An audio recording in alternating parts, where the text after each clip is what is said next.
So we have three of our slate of investors for AngelCon Fun 8.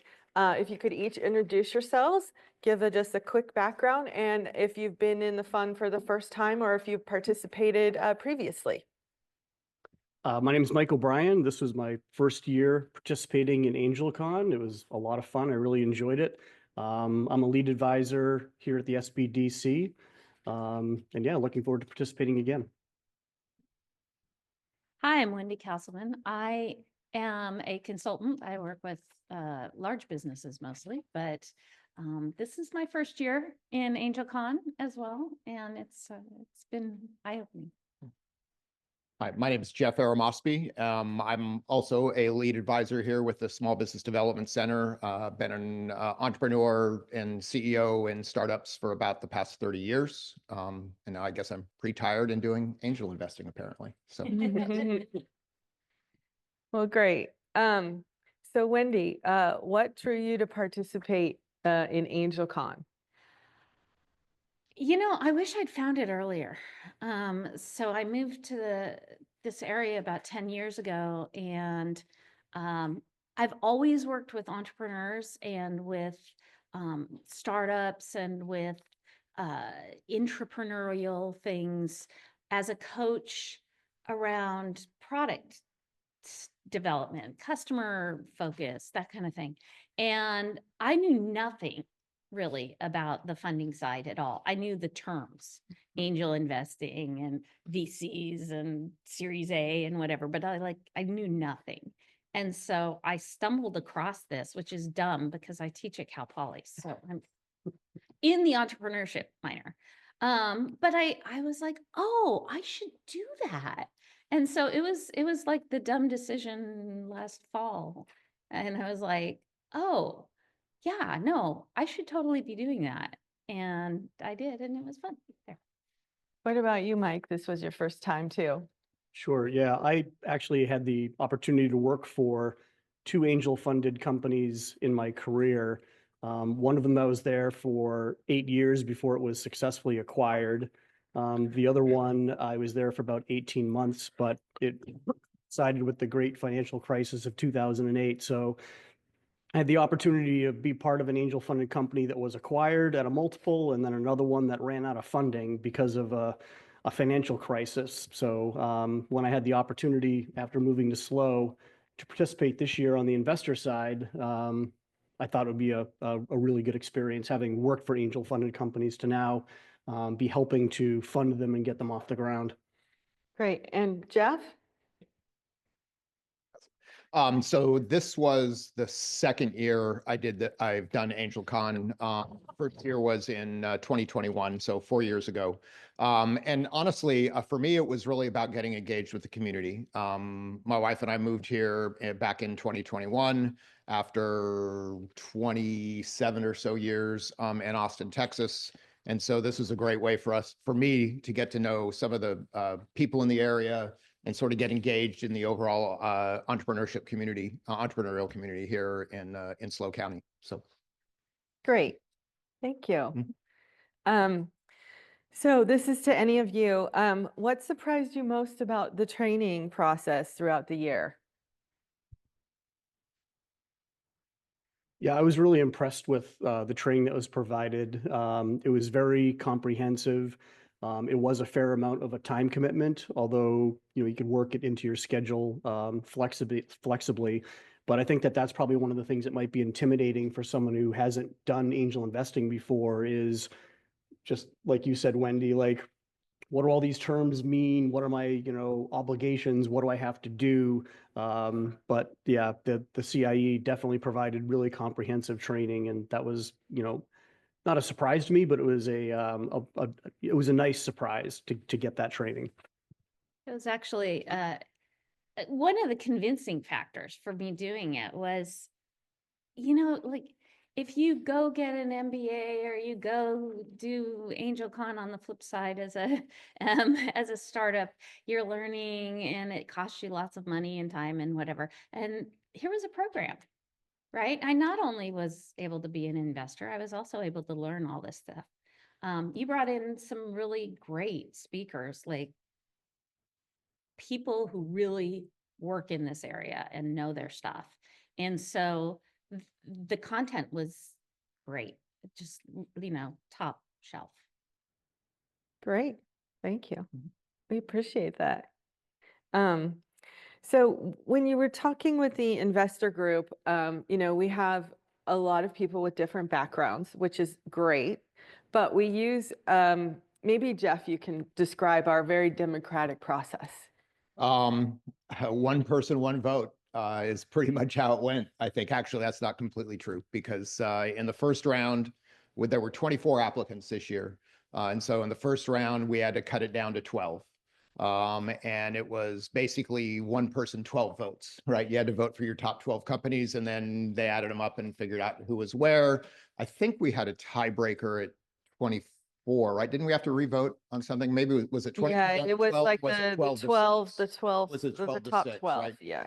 Okay, and then we heard pitches, obvious from the top 12, and then we voted 6. So, it was a relatively, I think, obviously democratic process. It was just, you count the votes and that's who wins. There was a little bit of perhaps, I don't know if you'd call it persuasion, but we certainly sort of represented our points of view. Some of us had very strong feelings about some of the companies, and others had one way or the other, by the way, either yes, we really should invest in them, or no, we really shouldn't invest in them. I mean, I have no idea how much that influenced anybody else. I think through the process, I ended up more seriously considering companies at the last 6 that I didn't even vote for in the first 24. So in the first round. So I think, your mind shifts a lot, your priorities shift a lot. And ultimately it comes down to sort of the group trying to figure out and determine what they want to invest in this year.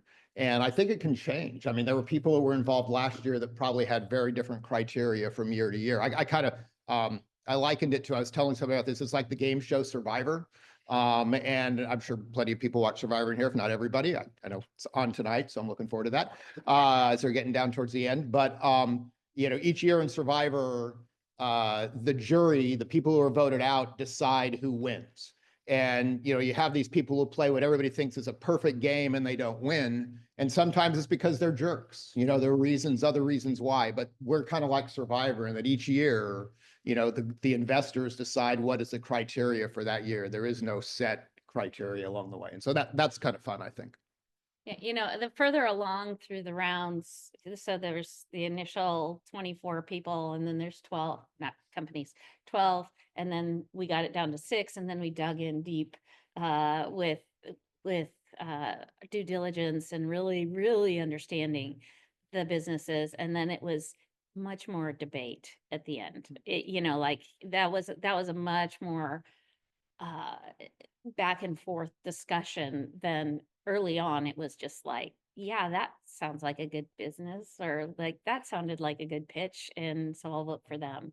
And so we had to get a lot more aligned around what exactly are the values that matter here, what are the characteristics that that we're looking for, and there were trade-offs.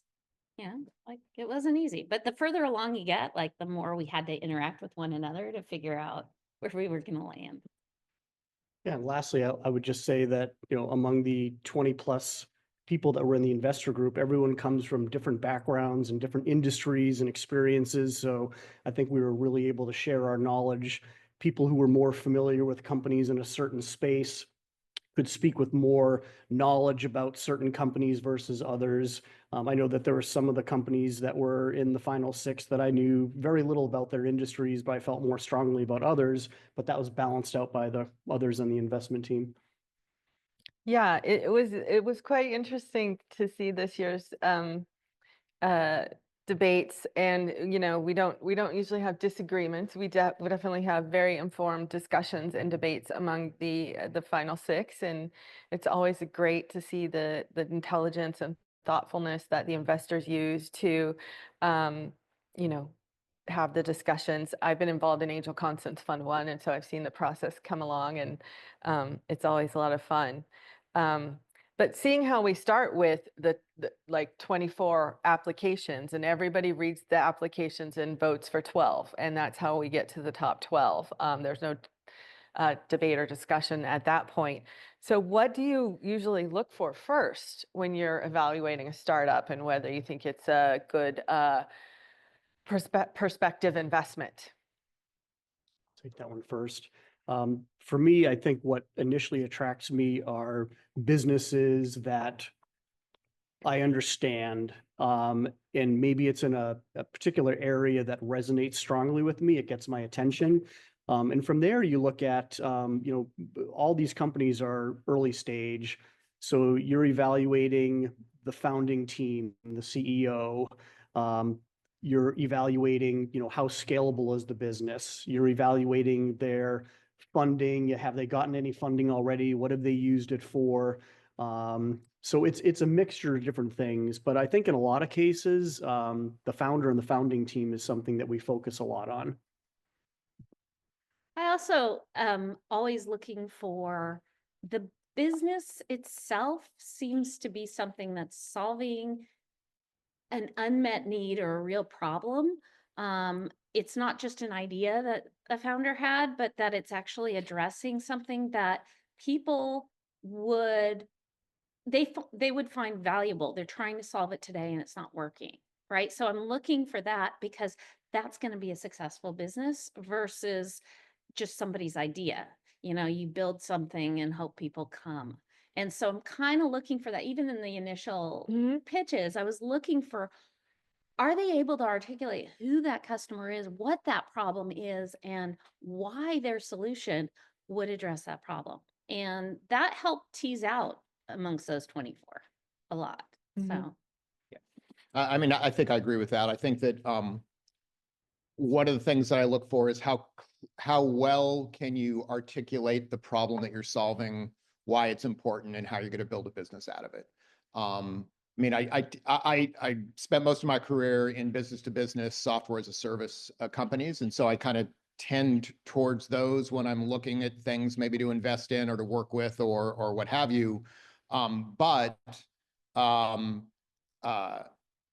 someone's ability to clearly define what it is that they're doing and the way they articulate it, both in writing and when you see them in presentation form, is something that I really pay attention to, because that clarity of thought is going to be really important as you get into it and you're building a company. You've got so much stuff coming at you. If you can't kind of don't have that clarity of thought, you're really going to struggle. And so I kind of use the initial application, everything else as a proxy for how well they think about things going forward. So that's kind of what I look for. Great. And so, we start with 24, we get to 12, we put the 12 through a serious pitch prep boot camp, which is a lot of work. And then they come and they pitch to you. Were there startups that had originally stood out to you in the top 12 that didn't make it to 6? And what influenced that outcome for you? Don't have to, don't say them by name, obviously. Yeah. Okay. Yeah, I'm trying to think, actually. I'm trying to remember. I know, it's so long I'm trying to ago. remember who we eliminated it from 12 to 6. Yeah, me too, but I didn't look at it before I came in here, which is stupid. I think that, there were actually, I mean, even through the process, when we got through the round of 24, I was pretty sure I knew down to 12, I was pretty sure I knew who our winner was going to be. As we went through the process, and we go through the due diligence, this is why you do due diligence, things turned up that you said, oh, that adds risk to this, I don't know if they're being fully forthcoming about the position that they're in. Not that they're trying to hide anything. It's just that, you want to see radical transparency from the companies that you're going to invest in. And so there were things where maybe details were perhaps a bit obscured, and that caused me to move them down the list. I mean, you've got to work with these people on an ongoing basis. We're not going to sit on the board, but we do have observer rights. We're going to be As an observer, I'm going to have an opinion as to how that company's doing. Be careful, Jake. Or be aware. Yeah, I mean, that's the thing. I mean, you see things that come along and you go, oh, wait a minute, maybe that's not who I want to invest in. Yeah, I found myself waffling constantly as I was in due diligence, but getting to the due diligence, getting to the final 6 of the 12, there were 5 of them were people or companies that I was like, yeah, no, that would be pretty good. And then there was one that I had that was different in my final 6. So, but like all of those 6 were awesome, right? Like I think we made good decisions all the way along the way. And I was absolutely confident with the decisions we made. So it was because as we dug in deeper, yeah, you learn more and, everything's not rosy with anyone and it can't be, like reality is messier than fantasy. So it was fun. It was fun to sort of have that page turn and be like, I don't know. Yeah, Donna, if you're speaking specifically to the pitches from the 12 to get on the 6, I mean, that was a long day. It was a full day of presentations, 5-minute pitches, followed by 5 minutes of Q&A and then discussion. It took us like 6 or 7 hours. But the pitch training was really important because for me personally, reading through an executive summary to get it from 24 to 12 was one thing. But then when you see and hear the pitches from the 12 to decide to get it down to 6, definitely there were some that were in the 12 that looked good on paper that when they gave their pitch, it either just didn't come off as polished or as good of an idea, or there were just holes that stood out to me at least that also made it relatively easy for me to get it from 12 to 6. I think I had 7. We had to, Yeah. get it to 6. But yeah, for those thinking of going through this in the future, the pitch prep is critically important because the due diligence is going to flesh out a lot of other things. But initially, the investors are just getting a 5-minute pitch. So it really comes down to how well can you articulate what the problem is you're solving, how you're going to solve it. Is it believable? Is it scalable? And all those things. And you got to do it within 5 minutes, which is really hard. Yeah, it is hard. And the pitch prep boot camp is pretty grueling. And I think those that actually participated, you could really show and tell that they got a lot out of it, that we do a lot of feedback with advisors that participated in reviewing the pitches, not only reviewing the pitch style and presentation, but also the content and updating slides and helping with that as well. Yeah. We do have a question. All right.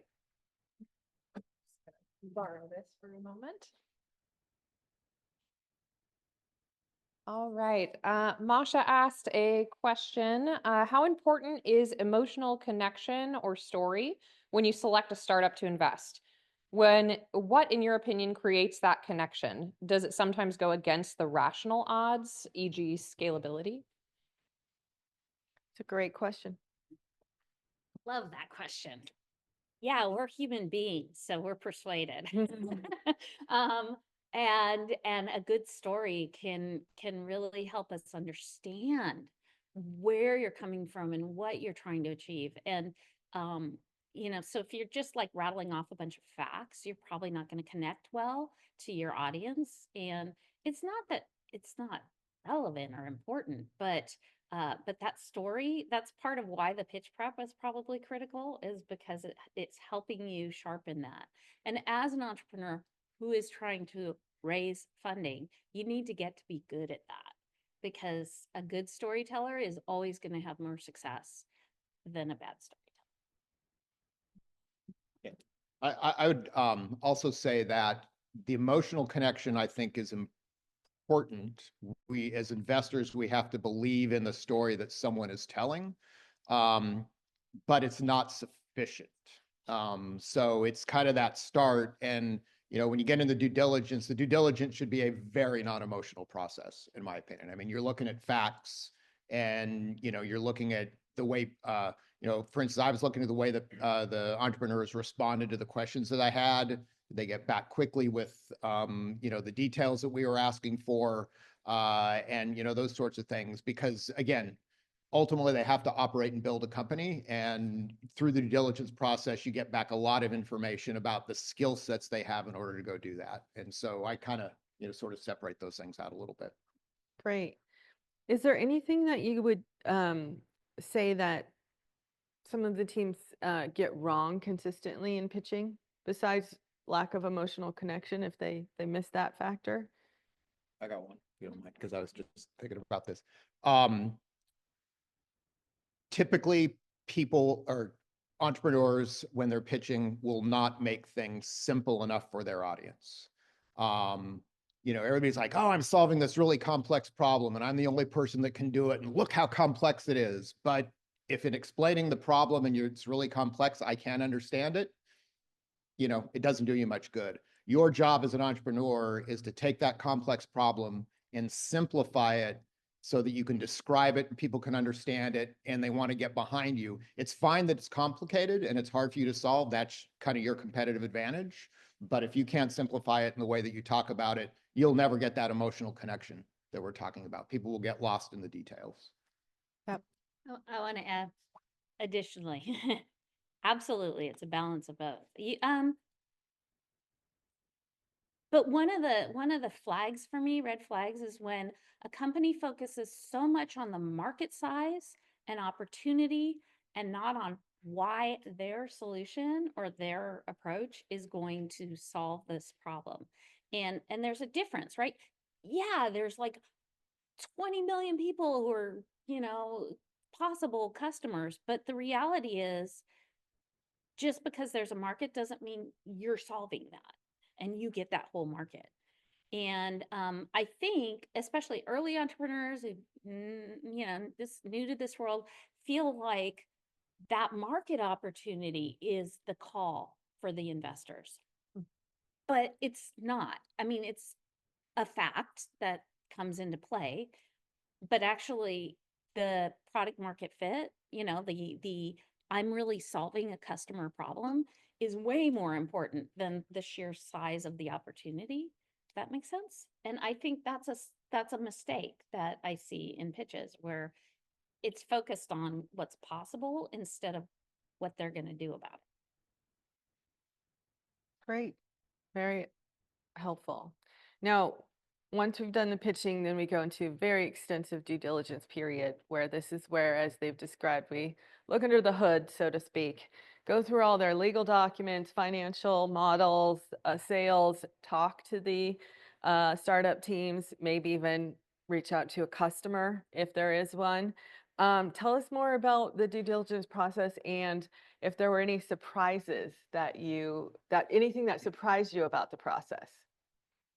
For me, the due diligence process was really rewarding. It was pretty time consuming because I felt like I was one of the due diligence leaders for one of the 6 finalists, and you really felt like a responsibility to the other investors because you're becoming like the expert on that company, so to say. Yep. Even though other investors may be familiar with them because they may work with them as clients at the SBDC or have knowledge of them going through programs at Cal Poly.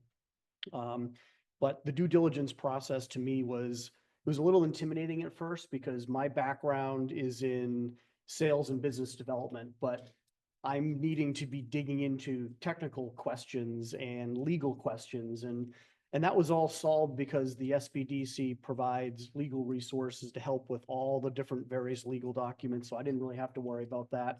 And even when it came to technical, because I had some technical questions for the company I was talking to, the SBDC provided one of our technical advisors to join a call with me to help me understand more so how they were going to solve the technical problem because I couldn't explain it succinctly enough to the investors when we were, discussing our findings. Yeah, I'm going to reiterate the time consuming and a bit intimidating, right? My background is not in the financial side of startups. And here I was not only handling, like, I got to dig in deep to all the finances. I have to hunt down, like, who exactly are all of the advisors and people that are players in this thing, what characteristics are missing from this organization. I worked with a different team than these two. And so it was a lot of really understanding this company, and both financially, legally, what's their product, what's the market out there, like who are their primary competitors, who is this person that, was mentioned in this one thing, on your website or whatever, like who is this person? Hunting down everybody, understanding their backgrounds, really understanding the skill set that was showing up in this company. And so the level of rigor was beautiful and time consuming. Yes. Especially if you're a lead, it can be even more time consuming and a responsibility. But we did have a smaller group this year, so I know that everyone put in a lot of time, and we appreciate that. Yeah. Jeff? Yeah, beautiful rigor. I'm gonna have to remember that. So beautiful rigor. So the one thing I think that was interesting from the due diligence perspective for me, as I led one of the other teams, is that my company provided a lot of detail about, go-to-market plan and the things they were going to go do from how are we going to generate leads, those sorts of things. And I thought, wow, this is really good. And I kind of, as I thought about it, and I realized I dug in, I started asking them some questions. What came out of it was that it became pretty clear that they used like ChatGPT to pull all this details together, and they didn't have a lot of knowledge behind it. So the answers were really great. And it's highly likely that they will use that as a guide going forward. But, I really want to make sure they truly understand what are the things they need to do from a go-to-market perspective. And so I think as in doing due diligence going forward, that's something we're really going to have to look out for is, don't just take sort of the written things that they provide and say, oh, it's a great plan. Make sure they understand the plan that they put forth, why they made the decisions they did along the way. And I think that was one of the things that was really key for me in terms of doing the due diligence on my company. I don't think there's a problem with using chat. It's that you have to actually understand what's driving that. Yeah, and I think that's a great point. We do a very rigorous process in our due diligence, and I think that really helps the teams prepare as well. Maybe they would like to comment or not. And we tell them when we're giving them their due diligence prep session that they need to understand and be able to defend anything they put forward in their due diligence, especially things like their financial pro formas. You can't just make up numbers, and things like that. So, we're here, even though this isn't a huge, I mean, comparatively like a venture fund, with, a huge check, it is significant for what we do, but we really put them through the ringer and want to make sure that we have teams that are going to be successful. And I applaud all of you for digging deep in the process. Yeah, the company that I worked with said that the rigor of the due diligence was much more rigorous than anything that they had experienced with other potential investors they had talked to. And even though they didn't win, they said, this is preparing us much better because we have this Yep. data room set up. We have all the financials. We have all the legal documents. We know what questions to be prepared for. So even if you don't win AngelCon, you're in a much better position by having gone through the process. Yeah. I certainly hope so. Like that's very useful to the companies, because we're asking a lot, we're asking a lot of lovely, naive questions that gets them to think more deeply about things and to actually capture it so that it's there, so that they don't have to answer that question next time. It's there and someone can look at it. And so I really hope that the 6 groups that we worked with are able to leverage the data rooms and the information that they were able to collect. And then, we dug in deeper and kind of fill in those gaps so that they can get funding elsewhere. If they didn't get it from us, They're ready. They're ready. Yeah, and I would say, just to follow up on the AI thing, that there is absolutely nothing wrong with using AI. In fact, I would suggest if someone isn't using it today, because it can make you so much more efficient around a whole lot of things, that would actually be a red flag for me right now. Madison, is there a question? All right. More questions about pitches. Do you pay attention to visual aesthetics of the pitch deck and how well they convey the story of a startup? Okay, so I have a design background. So yes, So it does have an impact. It doesn't need to be like ridiculously beautiful, but it needs to be effective. It shouldn't be like something my aunt pulled together, like it should look like professionalish. Today, all kinds of AI products and things can help you make that look professional if you don't have those skills. It's not the important thing. And frankly, you can have no visuals at all and tell a great story and you'd probably do great. If it looks clunky, that's kind of a red flag because it means you don't have an attention to detail. And that's something I care about. I agree.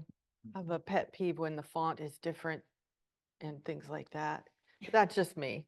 Yeah, I mean, I think early on when you're, you can make it from the 24 to the 12 based on an executive summary description. It's an idea.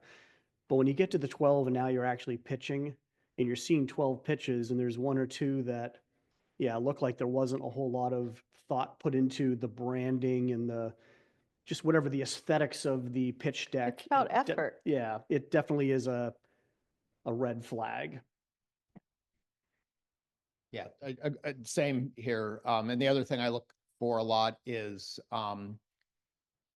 do the bullet points you have on the slide match and reinforce the things that you're saying in your story and your pitch? I mean, so many people I'll see slides that have words on it that, you won't hear a single word that's on that slide except for maybe, the or a or, an coming out of the presenter's mouth that matches. And I'm like, wait a minute, what are you talking about versus what's up on the screen? And that's something it's the clarity of communication and thought that really is what I look for as much as anything.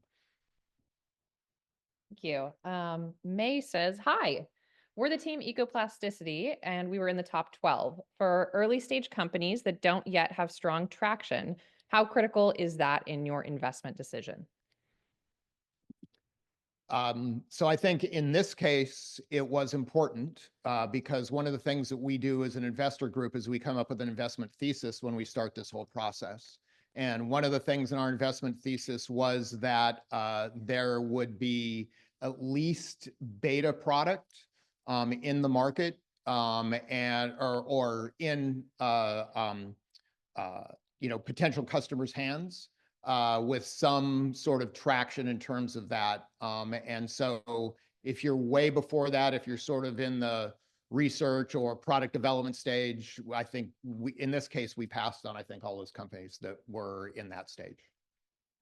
Yeah, I think there are other resources that the CIE and the SPDC have that people should leverage. And we were able to, like, from early on, it was like, they're so early, they would benefit from this other thing.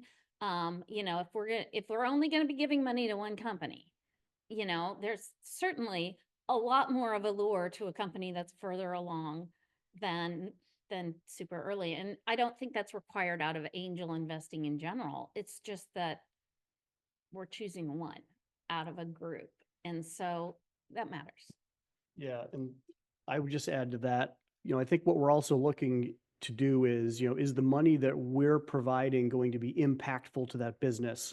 So for a company that's too early stage, we may pass on it just because it's too early stage and too risky. But for another company that has maybe already raised funding and is looking for a much larger round, maybe our contribution of 125,000 isn't going to be as impactful to them at that point in time. So I think that for some investors, that makes a difference as well. Yeah, that's a good point. So after all of the pitch prep and all of the due diligence, what was it like seeing the pitches live for the first time at AngelCon? Because everything else was on Zoom.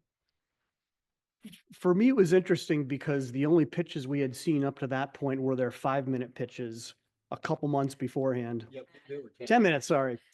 10-minute pitches, but seeing it at AngelCon up on a stage versus over Zoom, And seeing how the pitches had been tweaked and changed based on either feedback they had gotten or questions they had gotten in the due diligence was very interesting. Some of the pitches to me looked very similar with some tweaks, and some of them had pivoted quite a bit from what Yes. could tell. Yes. Yeah, it was so wonderful to just see. I mean, unfortunately, technology flipped out on one of the Poor Jay. on one of the talks, but it had nothing to do with the performance on the stage. And it was so great. Like, we've been watching these people, talking to them on Zoom, berating them on email, whatever, for the longest time. And this was the first that we had an opportunity to actually meet the people in person. Like, it was awesome. And I was so proud of all 6 of the teams. I was just like, they were so good. Yeah, it's a great feeling. Yeah. I actually thought there were a couple that were not as effective live as we got in the first Yep, round. I'd agree. But I mean, I just think that people, evolve in their thinking and the way they present and everything else, and maybe it was more effective for them, but me, they didn't there were a couple that didn't resonate nearly as well, and the rest were, great, I thought. So Yeah. it was cool. But overall, yeah, Yep. it's great to see the progress. It's great to see that they take feedback over the period that we're helping and training them, and was just a fun event. I think that we have some questions in the audience, but there is one more online. Yeah. Becca, I think you can address this one while I move the mic over. Who is involved with the pitch prep boot camp? Is the investor group involved at all, or is it solely SBDC staff and advisors? Great question. It is solely SBTC staff and advisors because we want the investors to have an unbiased opinion when they see the top 12 pitched to them. So we have about a full month, if not more than that, where we offer twice a week sessions where each of the 12 teams can come, practice their pitches, and get immediate feedback from our advisors. And so we do this multiple times over the course of over a month, and then it culminates in the very long 6 or 7 hour day where we do all the pitches back to back to back with investor discussion after each one, culminating in a vote from 12 to 6. And so we have such great advisors at our SBDC here. If you don't know many of them or want to become one, we have wonderful people that commit their time very generously to help us with this program and get feedback. And we also rotate the SBDC advisors so that the teams are getting feedback from different people as they go through the pitch prep over that month. We also provide them with other training. We had this great advisor, Tom White, do a whole storyteller presentation to some of our teams as well, to help them understand how that affects their pitches and their communication. So that's how we train the teams.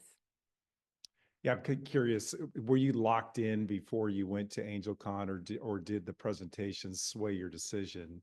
And then I'm also, having been there, I thought you guys did a great job of disappearing and coming back in a very short amount of time. So I'm kind of curious, like, how did that take place to come up with a quick decision? And then one more follow-up in case I don't get it back. What kind of post-mortem do you do with the people, with each one of the groups, as far as explaining why you made a decision? If I missed any of these by coming in late, I apologize. On the postmortem, any of the teams in the top 12 that didn't make the top 6 can schedule a debrief with me to go over some of the comments generally back from the investor group. We also welcome any of the finalists in the top 6 to debrief as well. So from a postmortem, they can get feedback from us. Yeah, and I would just say that the final decision was made that night. We clearly had, an idea of where we were going to land. And the question was, did the things that we see in that pitch that night, change any of that? But we got together and we, looked each other in the eye and said, is this the direction that we want to go? And so, yeah, the final decision was definitely made that night. Yeah, a lot of the discussion and debate about like where we were headed was when we were going through the due diligence work, right? A lot of share, because each of us worked with a different team.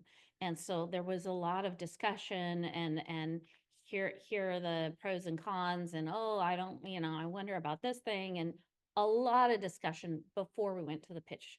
So by the time we went to the pitch, it was about like, is this consistent? Is this is this what we're expecting here, or they come out of left field somewhere? And then that's why it didn't take us that long, because we'd already been so deep with these companies that it wasn't like new to us at the pitch night, right? This was all, it shouldn't be new to us at this point. And so when we went back, it was just sort of checking in and then like, okay, do we all agree? Okay, we agree. Okay, we agree. Yeah, and I guess one- there's it's not a pitch, solely a pitch competition, right? It's no. an investment competition.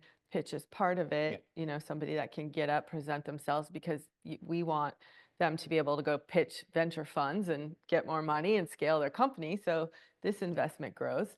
But it has to do with the company at large and the due diligence as well. And we should say the due diligence process, I don't think we talked about that here, is that obviously we took the 6 companies we were doing due diligence on, we assigned a leader from the investment group, and then there was 1 or 2 other people that were on each team, went through the due diligence process. We had a very nice set of both legal and business due diligence questions that we needed to get answered. We got all of those things answered. Then we met as a group. We went through and the team leader presented the due diligence results for each of the ones, talked about, hey, here's some red flags, here's some things we really like, et cetera. Questions were asked. Then everybody was allowed to say, hey, I have more questions about this company that I wasn't on due diligence for the first time.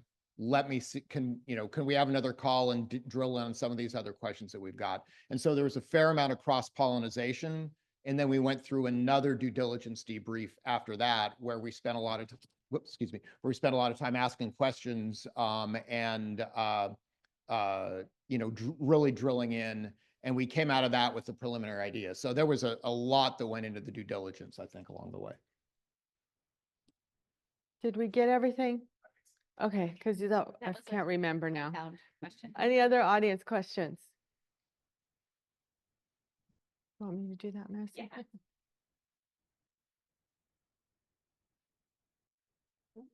I'm curious to know some more specific things about the final debate for the choosing the winner.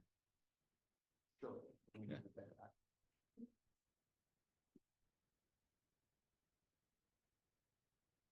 You want to talk about our final debate? Final debate Um, without giving details. yeah, I mean, I think like Wendy and Jeff already articulated, there had already been so much discussion, viewing multiple presentations, going through the whole due diligence process and sharing all that information, objections, questions that were asked, that, I think by the final night, everyone probably did have their own idea of who they were going to vote for. It did come down to the final presentations, just to make sure it was a lock. And then when we met and cast our votes, I mean, my mind wasn't changed at that point. I'm not sure if anyone else's was either, but I didn't have, insight into what other people's votes were either. So, Yeah, I kind of wished there were more than one thing that I could have given them the winning amount, but given that we had to choose one, it really came down to the company that had the most things that were weighing in the direction of us.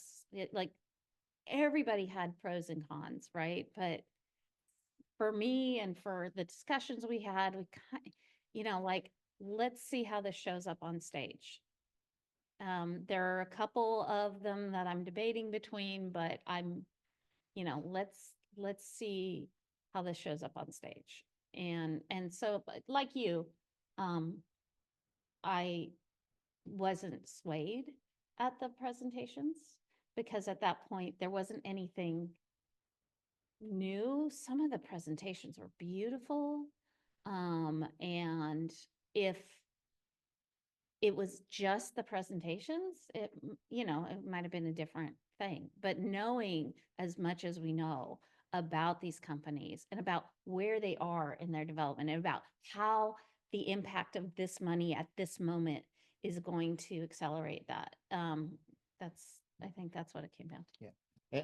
I'd say, for me, I can't speak for everybody else, but for me, it ultimately came down to the two that I liked the best, that I felt had the best story, the best long-term opportunity.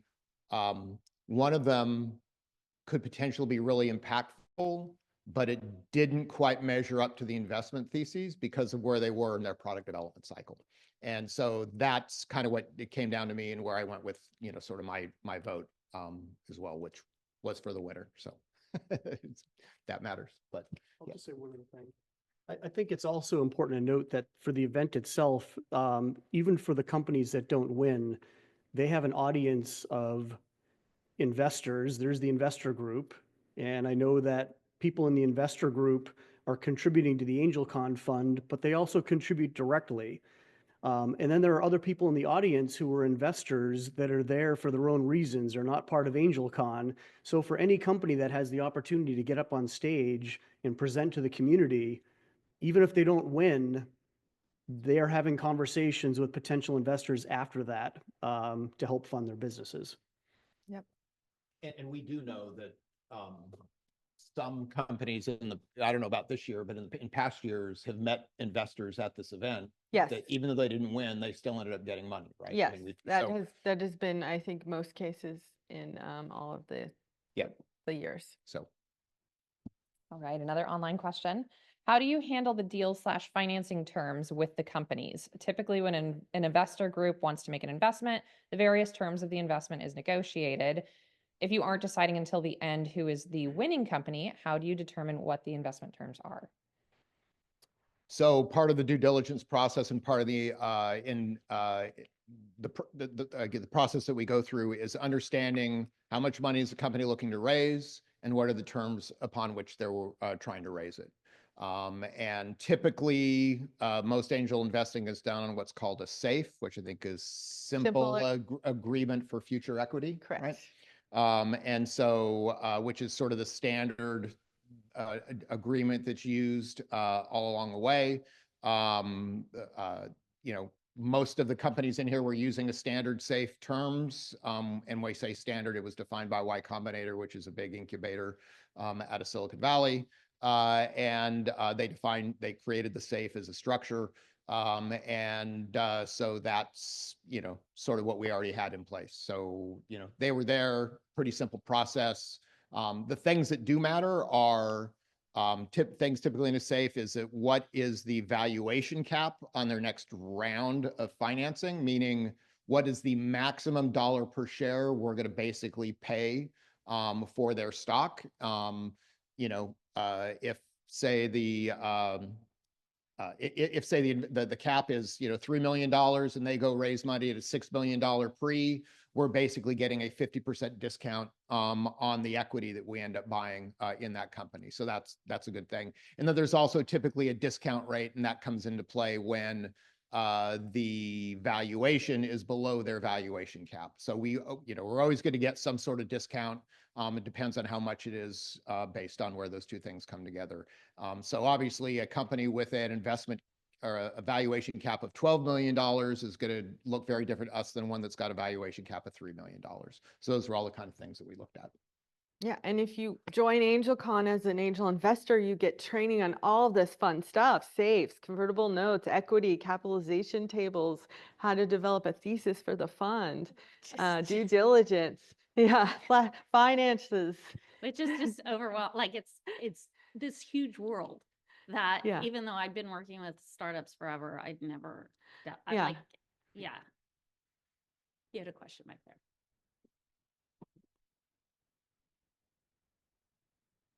Actually, I just had a question because I was at last year and this year, and the company that the investors chose was not the audience choice. And I just wondered what your thoughts were on that, because being someone who has no business knowledge, personally. I'm Mike's wife, by the way. Just these are very different. What I chose was very different from the analytical parts. I just was wondering what your thoughts were on that when the audiences, everybody in the audience that I was around was choosing different companies in general. Again, if it was off the pitch alone, it probably would have been different, right? We know so much about these businesses. This year, the Audience Choice Award was near and dear to my heart. You know, like absolutely, I want that business to be successful. You know, and so it's there's what you kind of care about, and then there's what's the right financial decision for the fund that you're investing in, right? And it's not all emotional. This gets back to the, you know, like it's not all emotional. It's also analytical. And in this case, like it really timing was I think key. Yeah, I agree. I think the audience choice is very emotional. Yeah. Right? What resonates with you? Yeah. Is it sustainability, getting your laundry detergent at a grocery store? Is it, you know, Connor up there talking about his friend getting hit with a concussion and having a, you know, knock it out of the park pitch, you know? So Yeah, I think, and one of you said it, I can't remember who said it, is that what the decision we made as investors, you know, that wasn't the other night, it wasn't a pitch competition for everybody in the audience choice, it was a pitch competition. Who gave the best pitch that I related to the most? And so there are kind of two different levels of things, and I think that's why you get different answers. We could talk for hours about all the due diligence we did and everything that happened behind the scenes in the discussions, but yeah, it's not just a pitch competition. It's, that's just a part of it. right. And as I think Wendy said earlier, it's about where the companies are in their product cycle. You know, are they in beta? Are they close to beta? You know, do they have customers yet? There's all of that goes into the decision as well. So what, looking on now your post AngelCon one, not even a week. But what advice would you give any entrepreneurs out there that are thinking about applying next year?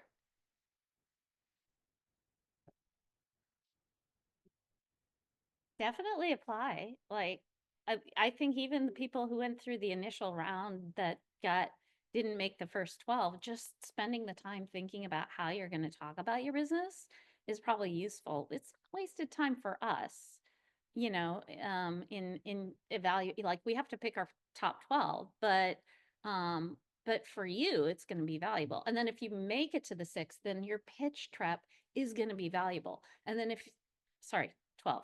And then make it to the top 6, that due diligence is going to be valuable. So if you have a startup, if you are starting your business, if you are thinking about getting funding and the timing works out with this, like I don't see a downside if you qualify. Like you got to be Central Coast, Yeah. and, you know, variety of things. But I don't think there's a downside for the startup if you're willing to put in the work. Yeah, I mean, if you're starting a company and you have a friends and family network that you can go to tap for initial funding, and you don't have to pitch to people who don't know your business or don't know you, then you probably don't need AngelCon. But for any startup that is competing for funding, it's a great training program. And as we said, even if you don't win, you're so much better prepared for when you get in front of the next audience of potential investors. Anything to add, Jeff? Yeah, I mean, yes, you should apply.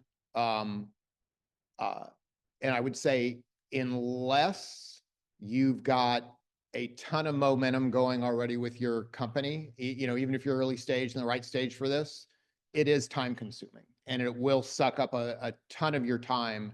And if that's going to take you away from, you know, selling to customers, you know, spending time with potentially other investors that are ready to go. I mean, you need to make that decision. And I do know in the past, I've advised clients, perhaps this isn't the right thing for you, for any number of reasons, but you know, in general, yeah, I think it's a good thing to do. And you'll learn a ton, going through the process for sure. Great. One more question online.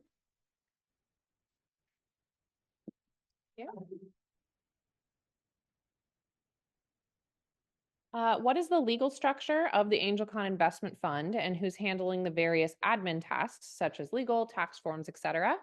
And also, what are the typical annual admin expenses for the fund? So just I'll kind of answer the first part. nuts and bolts of it all. And then, are you, go ahead. Yeah, you know, we are an LLC, Mhm. and which is pretty typical for a lot of investment sort of firms.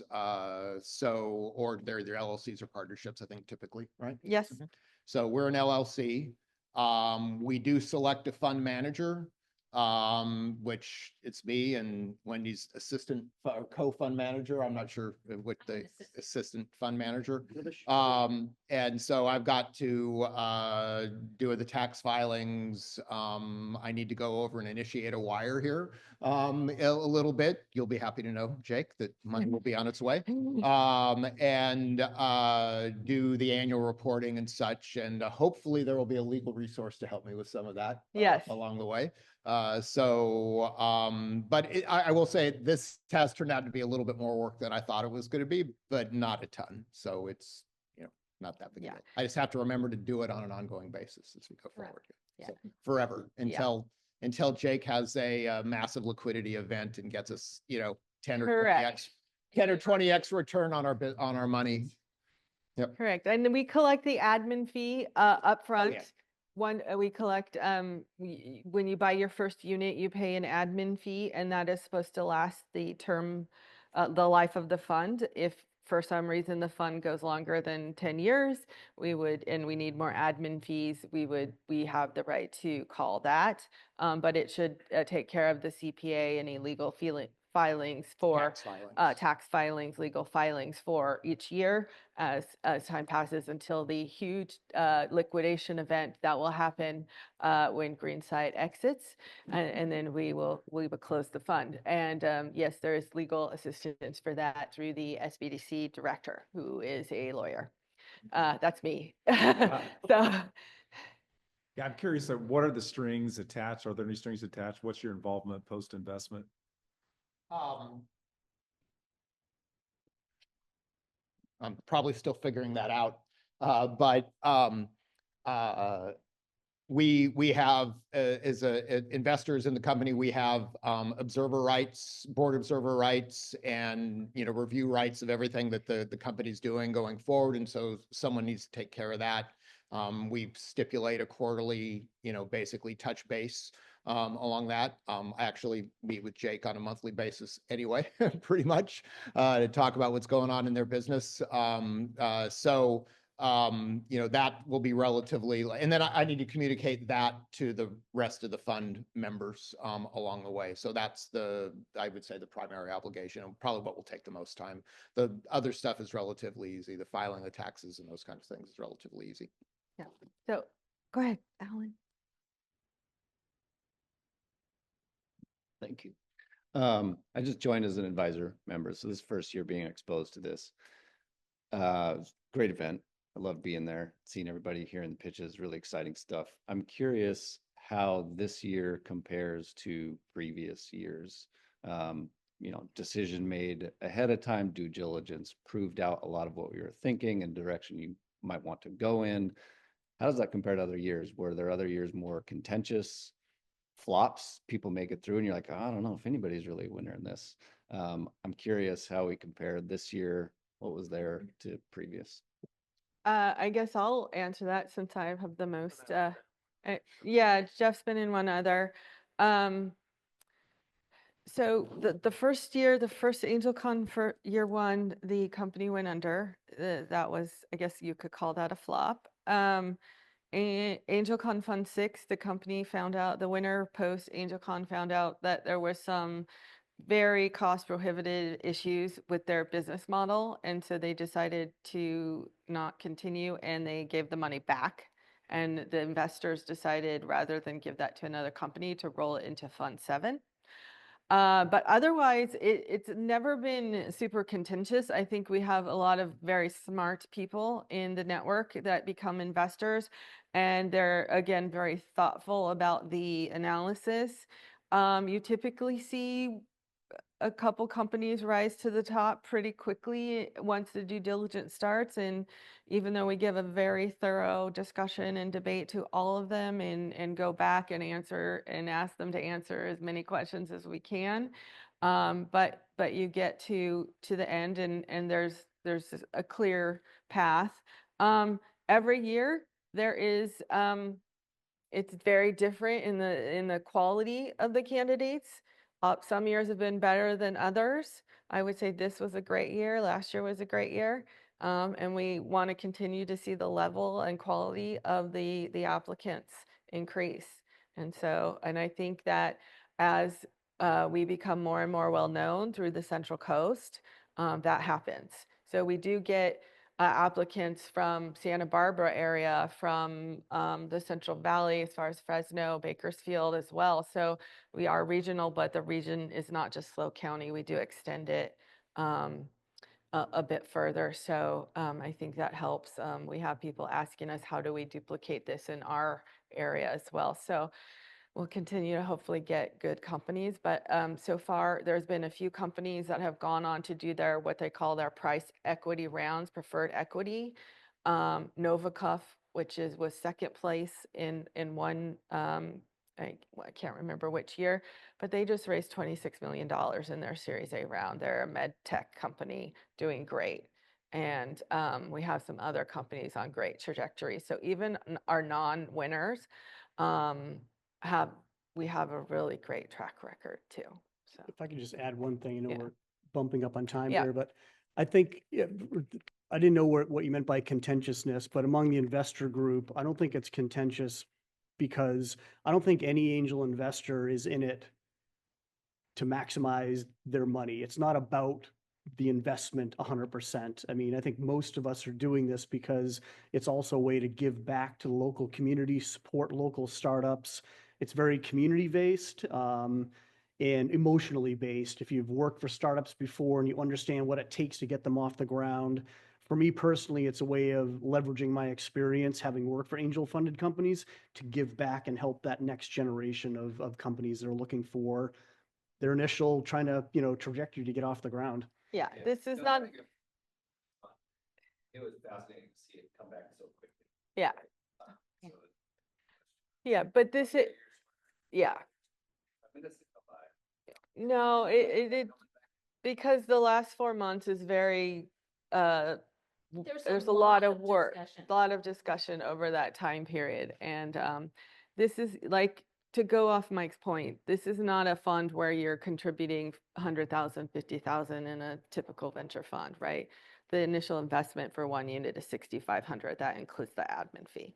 So, we start in September if you're interested, but I'll let Yeah. Wendy speak. I can imagine that a fight might break out at the pitch competition, but that would just be an indicator that you guys weren't working through all of this ahead of time, because nothing should be surprising at the pitch day. So I would expect that it never would take you very long when you guys go back behind Yeah, stage because and the up last here. month we're meeting almost weekly. We meet with all the time, investors, and then an email for the due diligence piece. It gets to be a lot more work at that point. And, everyone was really great about making time and being thoughtful about the process. So thank you all. I'll let Madison finish this off.